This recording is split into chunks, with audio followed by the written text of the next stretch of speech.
Bom dia para vocês. Estou aqui, Dr. Heleno Lopes, no meu escritório em Fortaleza. Hoje é o dia 24 de outubro de 2022, segunda-feira. Eu quero estar aqui, a doutora Selma Furtado aqui, lá de Guaraçaba do Norte, lá onde Deus fez a curva do vento. Ô lugar bom! Guaraçaba do Norte é uma cidade serrana, a uma altitude muito grande, muito fria, gostosa, rapaz. Bom dia, viu, Selma? Olha, vamos...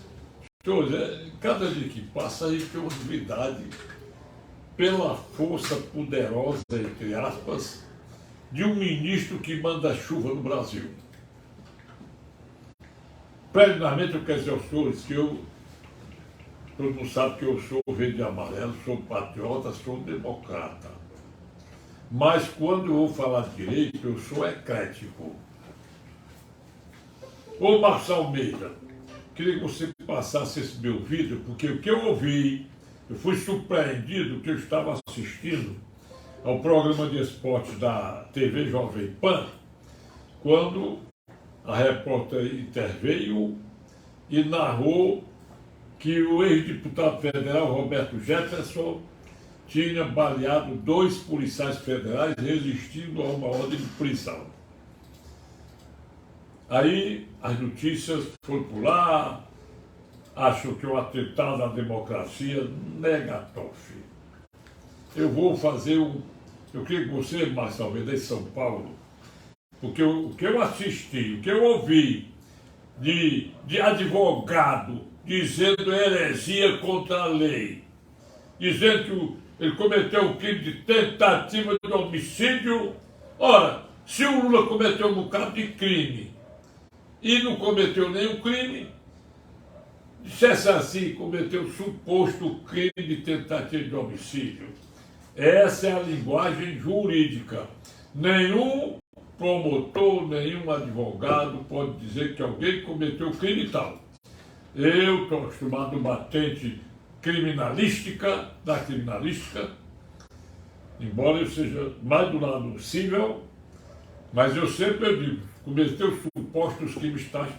Pronto. Vamos fazer um preâmbulo aqui para eu dizer a vocês, e eu vou provar por A mais B. Se eu fosse advogado do Roberto Jefferson, ele iria a júri por suposto tentativa de homicídio, e eu iria com 2 teses. Legítima defesa, ou eu sou malo, e ou, sabe o quê?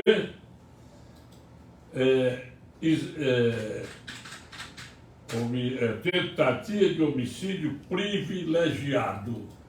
E eu vou já explicar por quê. Senhores, eu não vou... Eu fico assim meio sem palavras para dizer o que a gente sente com o Brasil dominado por 8 ou 9 ministros do Supremo Tribunal Federal e mais o puxadinho dos que vêm menos. Tem 1 ou 2 que vêm lá do Superior Tribunal de Justiça para a composição do TSE. Isso é o negócio mais vergonhoso que pode existir, pessoal. Mais vergonhoso, eu admito. O Brasil não pode ficar parado esperando que o senhor Rodrigo Pacheco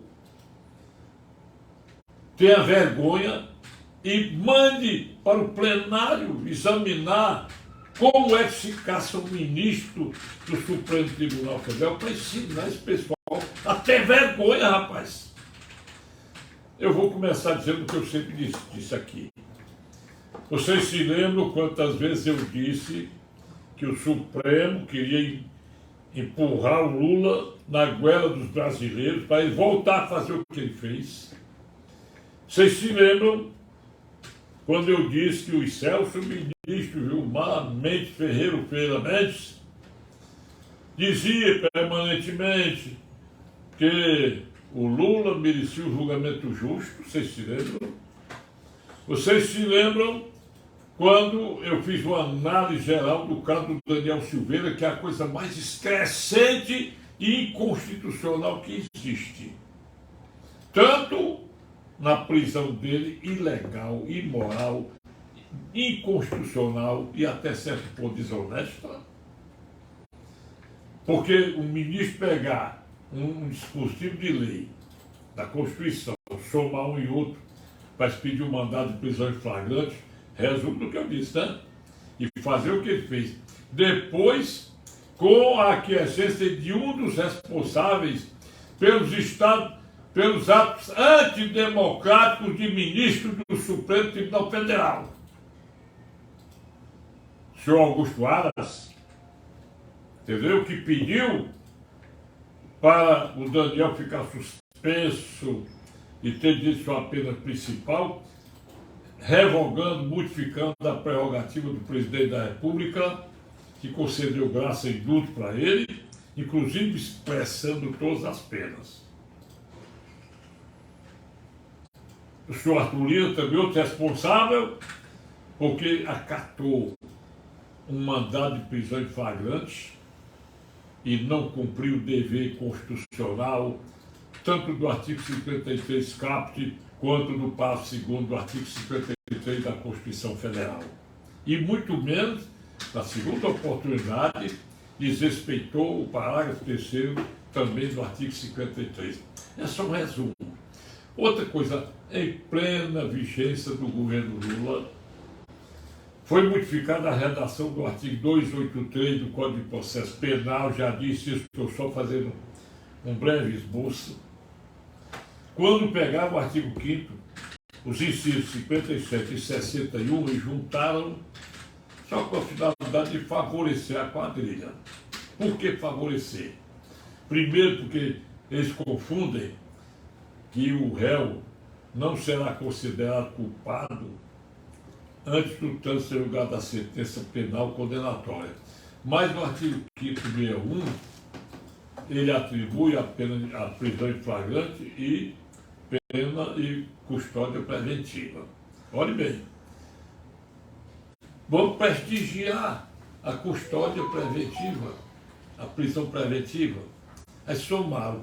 Ninguém será preso senão em flagrante delito ou por ordem da autoridade judiciária competente e também antes do trânsito ser julgado da sentença penal condenatória e nesse dia, um dia depois que um réu que era aceito de acusação foi condenado em segunda instância com mandado expedido, ele até hoje está em liberdade. Aí, isso é um esquecer porque não se pode, como é que se diz, confundir que a inocência vem a cessar só depois do trânsito julgado da sentença penal condenatória, porque quem diz que o réu não é inocente é quem é o destinatário das provas. É o juiz de primeiro grau. E só quem tem a competência de modificar a sentença penal condenatória em desacordo ou não com a prova dos autos é o Tribunal de Justiça do Estado ou o TRF4, no caso aí do Lula. Os tribunais superiores só podem examinar questões da infraconstitucionalidade, aliás, as leis infraconstitucionais e para o STJ e ofensa à Constituição Federal pela Suprema Corte. Aí o que fizeram? Em um habeas corpus negado para o Lula. Não, aí ficava bom. É bom você falar porque tudo está sendo gravado. Aí, pior, houve a propulsão de 3 ações declaratórias de constitucionalidade.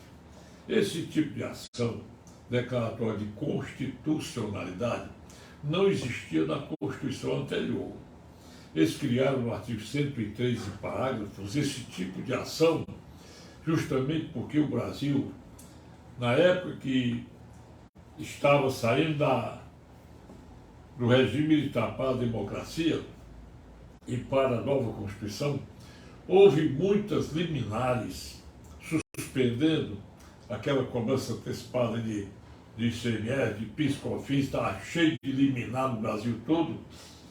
Aí eles fizeram essa ação, esse tipo de ação, inserido na Constituição Federal, para que o Supremo declarasse se uma regra era constitucional ou se prevalecia sua inconstitucionalidade. No momento que o Supremo decidiu que essas liminares eram todas inconstitucionais, porque a regra da lei é a constitucionalidade, aí eliminaram todas essas liminares que estavam já em vigor nos estados do Brasil inteiro. Bom, aí houve essas ações, ministro Edson Fachin relatou, ele deu voto contra, não, deu voto a favor da constitucionalidade do artigo 283. Ali era com certeza uma meia inconstitucionalidade. Ou seja, o Tribunal Supremo teria que dividir esse artigo tal como está na Constituição. Você não é culpado até o trânsito ser julgado da sentença, mas não é inocente a partir da condenação em segunda instância. Essa é que é a regra. Mas eles preferiram, por maioria, declarar constitucional esse artigo. Aí acabou o direito do Renan Calheiros, está lá prescrevendo, porque jamais será julgado. O direito dos mais, tem muitos casos aí, Aécio Cunha, Aécio Neves já tem pressão declarada, tudo direitinho. Mas o pior não é isso. Foi o caso do Lula, que hoje ele está cantando de galo, mesmo. Quer dizer, a imprensa, se não está colocando a voz do Bolsonaro, como ontem a própria Jovem Pan não botou com medo porque ela está sob censura, aí botou o Lula, que o Bolsonaro está... E eu gostei da nota do Bolsonaro, dizendo que não gostava de bandido, mas ele foi também precipitado. Quem deveria ter dito, olha, eu não apoio esse caso, eu não apoio, simplesmente. Hoje a Globo estava rindo com os 4 cotovelos, como diz o outro. De madrugada, o Paulo Galvão e já no amanhecer do dia, o Ricardo Porto, mais o Frederico Goulart, fazendo gozações, que o Bolsonaro é o responsável porque ele vinha ameaçando a democracia. Agora, que ameaça o Bolsonaro fez? Nenhuma. Porque no dia que ele disse, naquele 7 de setembro do ano passado, deu a entender que podia convocar o poder moderador, ele devia ter convocado há muito tempo. Porque é uma coisa democrática. A Constituição está lá no artigo 142, a convocação das Forças Armadas para colocar o senhor Alexandre de Moraes no lugar dele, colocar a Carmen Lúcia no lugar dela, Ricardo Lewandowski, se tivesse havido um poder moderador antes, ele não teria feito o que fez com a Constituição Federal no dia do julgamento do impeachment da Dilma, que ele não aplicou a regra automática da suspensão dela por 8 anos. Ora, pessoal, tudo isso veio devagarinho. Aí, sem menor competência, prendeu, primeira pessoa, Sarah Winter, está caladinha.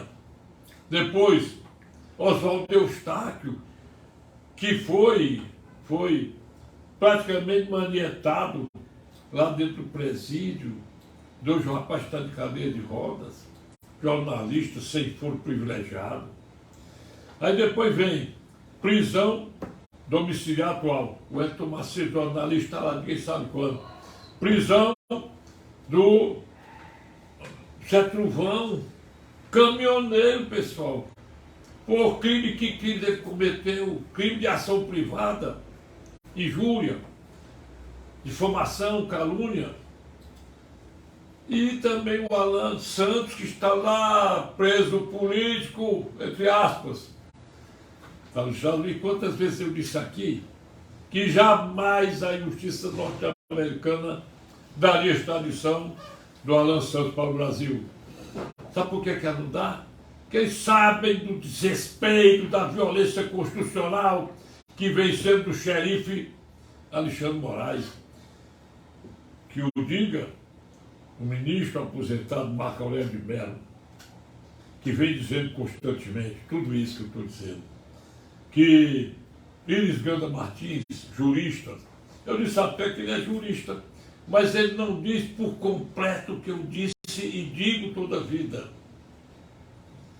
Aí vem, quinta-feira que passou, como se isso não bastasse, todos os atos pedidos pela Rede Sustentabilidade, dirigida pelo coordenador da campanha do Lula, senhor senador saltitante Andolfo Dix, tudo que ele quer é deferido do Supremo e também do TSE. Tudo. Agora mesmo hoje deu que este mandato está quase 200 participações do Lula em resposta nas horas do Bolsonaro, no horário gratuito dele, rádio e televisão, e o Bolsonaro só teve direito a 14 participações em direito de resposta, que está lá no artigo 5º, inciso 4 da Constituição Federal. Aí significa dizer que o Lula vai ser presidente, candidato em dois horários bons. Talvez o Bolsonaro não tenha mais nem vez, porque ele vai ocupar todo o espaço do presidente daqui até o fim, porque reduzir, ela ficou 114, 115 participações, cada uma de 30 segundos. O que vocês querem mais? Bom, como se isso não bastasse, deu uma censura prévia à Jovem Pan. A Jovem Pan colocou em disponibilidade, à disposição dela, alguns comentários, inclusive a Cristina Grêmio, que é televista nas redes sociais, dizendo que é incrível ela ver, muda que os colegas estão todos com a boca trancada, para não dizer nada, para evitar uma multa pesada. Aí, para acabar de escurambar a coisa, a censura prévia, na quinta-feira que passou, o senhor ministro Alexandre Moraes elaborou a resolução do todo plenário. Resolução! A partir de agora está a censura assim, e ninguém pode mais dizer isso, sob pena de multa de 100 mil reais, e tem que tudo ser em 2 horas retirar das redes sociais. Vem o jornal New York Times, lá em Nova York, aí joga um trabalho lá, não sei se foi, eu sei que é um trabalho do jornal, divulgando, criticando a posição do Supremo Tribunal Federal e do TSE. Agora vejam, toda a Rede Globo sujou o Brasil lá fora.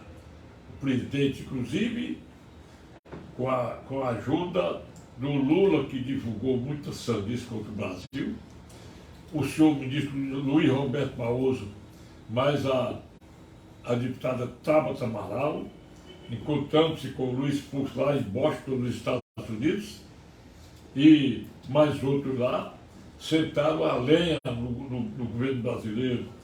Como é que nós vamos tirar o homem lá, nosso inimigo, lá do poder? Depois que o Luiz Roberto Barroso foi lá para Oxford, na Inglaterra, é só mesmo aqui. Lá, quando ele estava querendo esculambar o Brasil, um Alexandre Cruz, um cidadão, quis ir às vezes de fato com ele, chamou de mentiroso, mas outras coisas. E como foi que o Bolsonaro levantou o Brasil? Com trabalho, pessoal. O Brasil hoje é o 3º país do mundo com menor inflação, só pede para a Austrália e para quem mais? Parece que é um país lá daquela zona, não sei se é a Alemanha, eu sei que é bem pequenininha. A inflação nossa está menor do que a dos Estados Unidos. Gasolina, menor preço do mundo. Bom, com essa coisa, o senhor ministro Alexandre Moraes não cessou. provocada a emoção do Roberto Jefferson, ele que estava cumprindo prisão domiciliar ilegal. E quem assistiu ao julgamento do Daniel Silveira, quando o excelso ministro Alexandre Moraes, aplicando a teoria da ultratividade da lei penal, ele concedeu fiança para o Roberto Jefferson. Qual foi o jurista que disse o que eu já disse? E vou dizer aqui de novo. Se ele deu fiança, ele matou o processo. Para segundo o artigo 53, não haverá prisão de parlamentar, senão em flagrante delito por crime inafiançável. Se ele reconheceu que o crime é afiançável, acabou o processo. Mas não, foi adiante da ação maldita dele e praticou o que vocês já sabem, né? Roberto Jefferson vai, eu assisti. Ele não disse nada mais do que comparar a ministra Carmen Lúcia com aquele pessoal que todo mundo sabe como foi a live dele. Foi pesada mesmo. Ele está errado. Está errado. Agora está errado o senhor Alexandre Moraes. Porque não cabe ele decretar prisão substituindo a legitimidade só da Carmen Lúcia. É isso que eu digo. Prisão absolutamente ilegal. Desde a origem. Todo mundo sabe disso. Tanto é verdade que o Augusto Aras pediu o arquivamento desses inquéritos de a Lindora Araújo também, e eles não arquivaram, desrespeitando o Ministério Público, que é o único que tem legitimação para requerer o arquivamento de inquérito, artigo 28 do Código de Processo Penal, e não poderia ter sido desatendido, porque sendo a última instância, não é cabida no artigo 28 qualquer outra situação a não ser arquivar. Por que só arquivar? Porque quando o artigo 28, Código de Processo Penal, diz que quando o juiz não acata o pedido de arquivamento, manda para a instância do Ministério Público Superior, que diz que deve manter o arquivamento ou substituir o promotor. No caso aí, não tendo mais instância do Ministério Público Superior a do Augusto Aras, o senhor Alexandre de Moraes também desrespeitou a prerrogativa do Ministério Público. Desde o começo, todo mundo vem gritando. Agora aquela multidão de brasileiros de verde e amarelo, sem nenhum ato de nada de infração à sociedade, tanto no dia 7 de setembro, 1º de maio, este ano, 7 de setembro, quanto das recepções do nosso presidente de todo o mundo, a multidão. E ele conseguiu provar que o senhor Luiz Roberto Barroso e os seus colegas que falaram mal do Brasil estão mentindo. Inclusive, o senhor, agora eu não tenho certeza, acho que foi o Edson Fachin. Foi ele, foi o eu sei que um deles disse, o que estava na presidente do TSE, eu confundo, é muita coisa. Disse, não, participar da apuração as forças desarmadas. Aí vem o Randolfo Rodrigues, pede para Alexandre de Moraes, presidente do TSE, dar prazo ao Ministério da Defesa para entregar o relatório. Deu 48 horas. O ministro da Defesa respondeu o relatório 30 dias até depois do segundo turno. Pensa aí. E agora vejam, o que se vê nas redes sociais é gente dizendo que foi votar e já tinha votado. É o que vê, está cheio. Será que esse pessoal tudo se reuniu para mentir, pessoal? Será que esse pessoal mentiu e eu menti também? Quando eu disse, gritei dentro da cabine de votação, eu gritei que só ia sair dali depois de chamar a polícia, que ia estar o BO, porque eu estava tentando votar e não aparecer fotografia de ninguém, e se eu não aparecesse a fotografia do Bolsonaro, eu não iria sair dali. Aí apareceu, eu votei nele. Então, tudo isso sintetiza uma coisa: o Brasil está sob a ditadura da toga. Vamos adiante. De repente, olha bem, tudo tem pio. Quinta-feira houve a resolução com o voto da Carmen Lúcia, criticado de forma violenta, vamos dizer assim, pelo Roberto Jefferson. Agora vamos o que aconteceu. Aí é onde está a coisa. Quem lê o Código Penal, basta uma leitura bem simploríssima. O artigo 138, calúnia. Calúnia alguém imputando-lhe falsamente ato criminoso como verdadeiro. Difamação é uma consequência da calúnia, divulgar nas redes, né? E injúria é a dor de quem está sendo ofendido. No artigo 141 do Código Penal, nós temos vários incisos. No inciso 1º do artigo 141, está escrito que quando a ação, quando a ofensa dos artigos 108 a 140 é contra ministro da República, olhe bem, somente se procede mediante requisição do Ministério da Justiça. O Ministério da Justiça requisita os fatos, manda para o Ministério Público fazer a denúncia.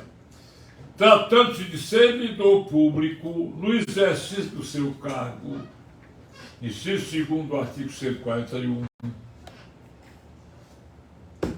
a ação também é privada mediante, porque esses dois incisos, eles são claríssimos. Olha bem, o caput do artigo 145 do Código Penal diz o seguinte: os crimes de calúnia, difamação e injúria, estou dizendo a minha palavra, somente se procede mediante representação. Nos crimes, somente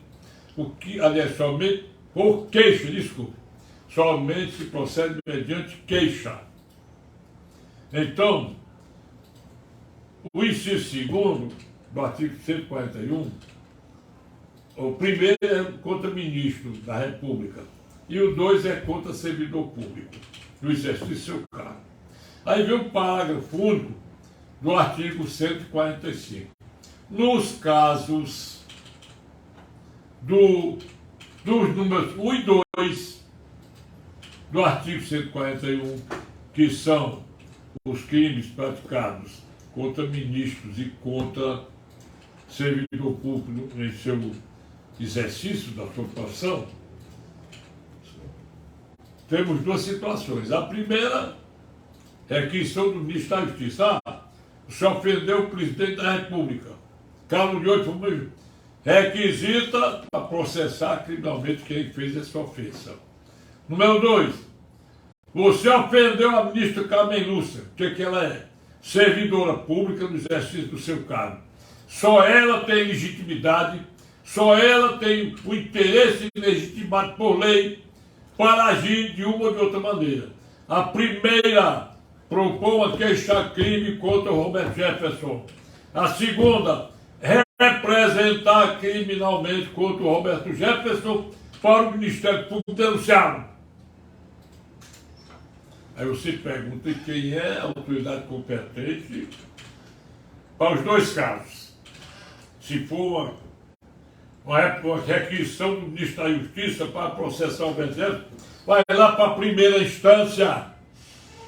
Tudo é primeira instância, porque Roberto Jefferson não tem foro privilegiado. A nossa lei processual penal, no artigo 74, ela só 70, 60, 74. A nossa lei processual penal, no caso dele, é artigo 74. Nos crimes de competência do Tribunal do Júri, homicídio e suas tentativas, aborto e sua tentativa, infanticídio e sua tentativa, feminicídio e sua tentativa, instigação ao suicídio e sua tentativa, somente se procede no domicílio do réu. Ou seja, domicílio do Roberto Jefferson, o crime deve ser investigado e submetido ao júri lá. Qual é o corpo de júri? No caso aí, os jurados da Justiça Federal, porque o crime foi praticado contra uma servidora pública federal, que é a ministra Carmen Lúcia. E por que eu falei legítima defesa? Eu vou dizer por quê. Eu gostei de tudo. Tudo isso se deva, eu responsabilizo somente a 3 criaturas que deram muito abrigo a esse canalismo judiciário, esse ativismo inconstitucional que acaba a gente, coloca a gente em polvorosa.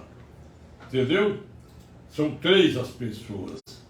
Rodrigo Pacheco, em primeiro lugar, porque ele está sentado em cima do pedido, eu digo só um pedido, são muitos, de um pedido com mais de 3 milhões de assinaturas, com documentos e fundamentos jurídicos, que não colocou para cassação do ministro Alexandre de Moraes, que seria o maior ensino que a República daria a ele, porque ele é submetido às mesmas regras da cassação de presidente da República, menos a apreciação pela Câmara, só o Senado.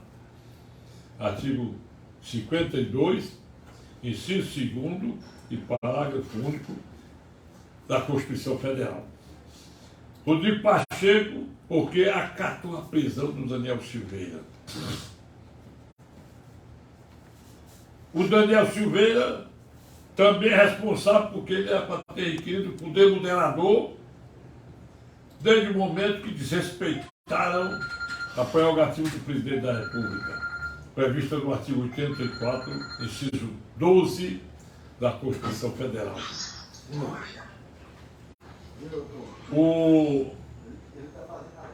O artigo... Atrapalhou, Bené. Então, por que eu digo que é inconstitucional a prisão do Roberto Jefferson? O artigo 5º, inciso 2º da Constituição diz o seguinte: ninguém será obrigado a fazer ou deixar de fazer senão em virtude da lei. Até um policial vai cumprir a prisão, poderia dizer, senhor ministro, eu não posso cumprir porque eu acho que é ilegal. Quem aprende dentro do quartel que ordem unida errada não se cumpre, vou dar um exemplo. Está toda a tropa na posição de cumprir.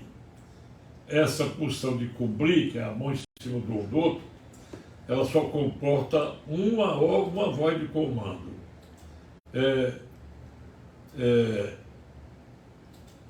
Como é que chamam? Eu tenho uma palavrinha. Descansar. Se você der meia volta, eu vou ver, aí a tropa não atende a voz de comando. Bom, estou meio gago hoje, você já viu isso, né? Então, esse artigo 5º diz lá, o artigo 331 do Código Penal, que trata do crime de desacato à autoridade, a autoridade para os fins legais é o servidor no exercício do seu cargo. Então, se você, o cara vai cumprir uma ordem de prisão, ordem legal de prisão, e você não cumpre, aí você pode dizer, eu não cumpro essa ordem de prisão porque ela é ilegal. A não ser que o sujeito é um policial, você não está em flagrante, não tem um mandado judicial, não tem origem nenhuma, ordem legal. Aí eu faço uma pausa para dizer uma coisa. E os filhos do Roberto Jefferson, que se manifestaram com algumas palavras também, podem sim. Inclusive, eles poderiam também dar fuga ao Roberto Jefferson sem a existência de qualquer, sendo isento da prática deleitosa. O artigo 348, como nota 348 do Código Penal, até no flagrante, quando o irmão, o filho, o parente qualquer, até o terceiro grau, dá fuga ao cara que está sendo perseguido para ser preso em flagrante, é isento de pena.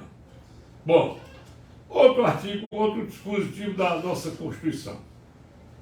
Aí o artigo 5º e 2º, né? Ele diz que ninguém é obrigado a fazer ou deixar de fazer, senão em virtude da lei. Preste atenção. O artigo 5º, inciso 11, diz que o domicílio, o lar é o asilo inviolável da pessoa. Só podendo ser devassado, só podendo ser invadido no caso de socorro, doença, morte, incêndio e flagrante por crimes. Mas aí, e domingo pode ser cumprido mandado de prisão. O senhor Alexandre Moraes, na sentença dele, que decretou a prisão do Roberto Jefferson, por ofensa a Carmen Lúcia, ele não podia fazer isso, não existe. É mesmo que o juiz decretar a prisão de alguém porque ofendeu outro juiz, não existe isso. Aí ele de lá determinou que fosse tudo cumprido no domingo, qualquer outro dia da noite, invadiu o domicílio do Roberto Jefferson. Você sabe que, além de não poder cumprir desde domingo, a lei eleitoral e outra legislação, a principal é 9504/98. Ela não, todo mundo ouviu isso aí, não pode prender ninguém. Parece que é a partir de sábado foi. Ninguém, a não ser de flagrante delito por crime inafiançável. Pensa aí. Até 48 horas depois do segundo turno. Aí, o crime de calúnia, difamação e injúria, que pelo visto não teve nem a calúnia, só teve difamação e injúria. Não pode haver sequer prisão em flagrante por ser crime de ação privada, e para o caso da dona Carmen Lúcia, pode ser ação privada ou ação condicionada à representação criminal, que só dá legitimidade a ela para propor uma desses dois tipos de processo, de acordo com o artigo 145, parágrafo único do Código Penal, que manda para o inciso segundo do artigo 141. E vamos mais além. Por que eu digo que seria ou é legítima defesa? Vamos agora para o artigo 23 do Código Penal. Não comete o crime quem, por estado de necessidade, vítima de defesa, estrito cumprimento de dever legal, exercício regular de direito. Artigo 23 do Código Penal. Desculpe aí. Vem o artigo 25, esse aqui é que é importante. É importante. A legítima defesa se consagra por duas previsões na lei, no artigo 25 do Código Penal. Uma, você defenda um direito seu ou alheio. Olha, quando o agente refere uma agressão atual ou injusta a um direito próprio ou alheio, primeiro item. Segundo, usando o agente dos meus moderados. Não é um direito próprio meu, só meu, não é a defesa da minha pessoa, é uma defesa de um direito meu. Que direito meu é que o Roberto Jefferson estava defendendo como dele? O lar inviolável. Defendendo uma invasão injusta e ilegal, o cumprimento de uma ordem ilegal. Eu repito, cumprimento de uma ordem ilegal. E ele estava defendendo um direito dele e da própria família, sem se falar dos outros fatos. Domingo, e com a proibição da lei eleitoral, porque ele pode defender o direito próprio alheio. Se eu vou passando em algum canto, tem um cara matando o outro, eu consigo evitar dando um tiro nas costas do cara, eu defendi o direito alheio. É uma legitimação do direito por parte de um terceiro. Não é preciso a legítima defesa, não é só do meu direito, só da minha pessoa. Aí por que eu digo que os meus são moderados? É porque ele não chegou a matar ninguém. A tentativa de homicídio ela fica consagrada só com a bala. Se foi com fuzil, por isso, com aquilo, não importa. Aí tinha um advogado dizendo, ele aí vai responder um negócio feio, tem que ser de primeira instância, ou da federal de primeira instância, e da zona onde ele cometeu o crime. Mas ele vai ser preso por porte de arma ilegal em casa. Em outro processo ele poderia de outras armas, menos da arma que ele atirou, que aí se chama o crime complexo. Os senhores já ouviram falar que o cara que matou com arma de fogo, ele foi processado pela arma de fogo, ou só foi processado pelo crime de homicídio? O sujeito que assalta um com o revólver na mão, me dá o celular como o Lula quer, é um crime de roubo, qualificado pelo que diz o artigo 157, parágrafo 2º, inciso 1º do Código Penal, chama-se crime complexo. São duas ou mais tipificações criminais num só dispositivo. O sujeito que mata para roubar com arma, ele vai condenado por crime de latrocínio. Ninguém fala e condená-lo por outro crime. Também não se sabe se as armas deles estão registradas, não é? Então, essas cogitações. Então, eu iria para duas teses. Eu acho que o advogado criminalista, ele tem até o dever de buscar duas teses. Toda vida eu fiz isso. A legítima defesa de direito próprio e a violenta emoção, que o cara vem sofrendo há muitos anos. Ele mesmo diz, chorando, ele se entregou com o padre Kelmo, com o ministro Anderson Torres da Justiça.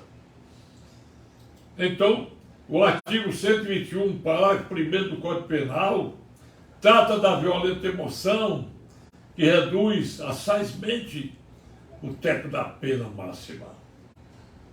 Agora dizer, o caso de heresia que eu ouvi ontem, até um jornalista que apareceu lá foi muito mais coerente do que um advogado velho, parece que é o tal de Matheus. Você diz muita besteira, senhor Matheus. Olha, eu vou ficar por aqui. Vou ficar por aqui. Eu vou esperar, porque daqui para o dia da eleição, vão deitar e rolar para entrar na garganta dos brasileiros, porque é muito estranho. Romeu Zema foi eleito com 48% da votação lá de Minas Gerais, e o Lula teve 54% lá. Todo mundo está estando lá na cidade de Barreiros, da Bahia, que tem apenas 100 e poucos mil habitantes, apareceram 231 votos para o pessoal lá do Lula. Pelo amor de Deus, rapaz, só para o Lula. Então nós temos que ver, olha, pelo que eu escuto, pelas notícias, a leitura de peças, o ministro da Defesa respondeu ao senhor ministro, presidente do TSE, dizendo que o relatório feito com relação ao primeiro turno ainda não está pronto, e com relação ao segundo turno, vão fazer outro e vão, 30 dias depois, vão entregar o relatório. Agora, me diga uma coisa, pessoal. Se esse pessoal que está nas redes sociais vier a ser feita uma conferência dos votos, chamar aquele pessoal que está nas imagens, vamos conferir o seu voto. Você não está mentindo, não. Vê se está mentindo. Me dê sua digital. Você votou com impressão digital. Vamos ver se a impressão digital sua está na sessão eleitoral que você votou. Se não estiver, é uma pequena demonstração de ser verdade aquilo que é dito. Porque a verdade só é boa quando a gente prova a verdade. E quem quiser, a minha voz está gravada no TSE, telefone 148, fui atendido pela doutora Clarice, mais ou menos 11 horas, meio-dia, do dia 2 de outubro, dia da eleição. Eu quero dizer obrigado aos senhores. Vamos esperar que o Brasil não retorne à bandeira vermelha. Não retorne.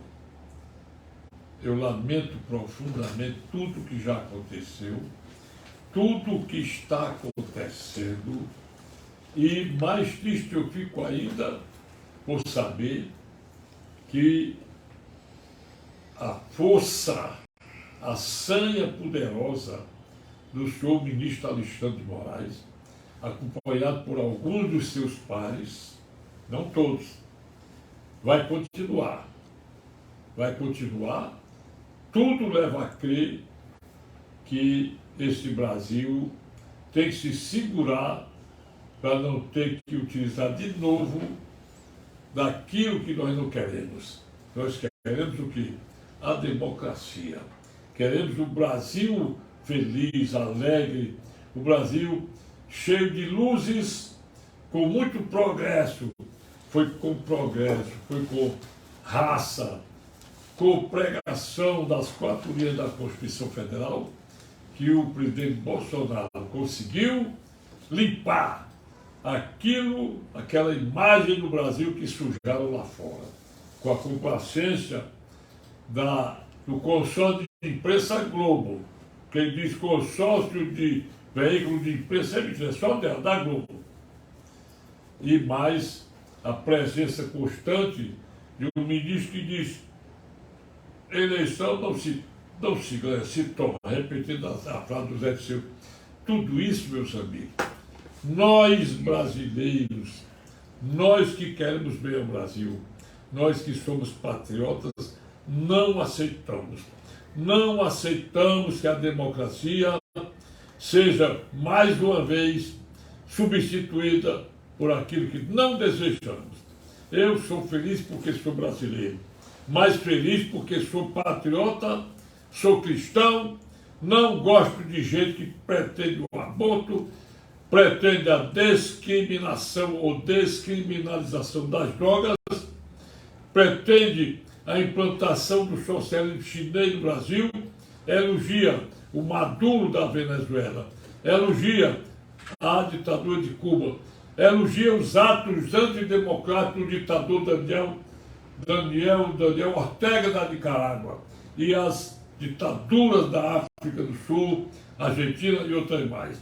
Nós queremos o Brasil, não é comendo ovo, como preconizou a Dilma, vamos comer ovo, mas sim passando bem com a nossa democracia.